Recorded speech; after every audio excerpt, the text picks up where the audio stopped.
Allison Parker's dad says this shooting will be the tipping point in this country. Evie, is there any point to that? Is he right? Are we finally going to do something? No. I'm sorry. There have been, Columbine, Sandy Hook. I mean, it's started for years and years. Why? Why is it so hard for us? Because you have people who really believe that they should have guns, and instead of saying, you know what, let's have less gun.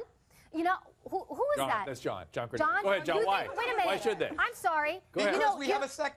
Because we have a second.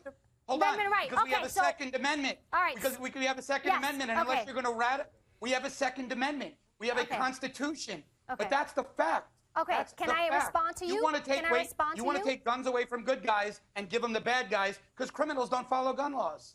Abby? What are you talking? You're all over the place. I'm starting to agree with Vanessa on this right here.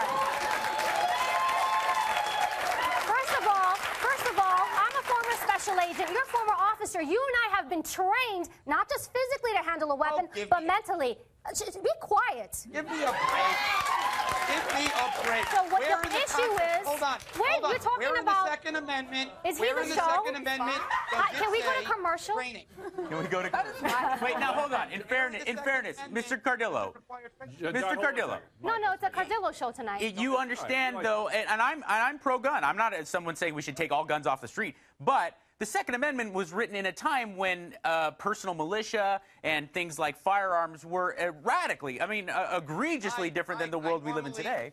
Hold on, I normally agree with you. Yes. I normally agree with you, but on this one I don't. The Second Amendment was written so that the populace could not be controlled by the government after being disarmed by a tyrannical government. Okay. Yeah. Right, but at the time the population was such that was a real threat. It was the well, shadow so we can say. But John, it was the shadow of a revolution against the British government. But hang on a second. I don't want to fight about should guns be, good guys or bad guys. I want to talk about the mentally ill.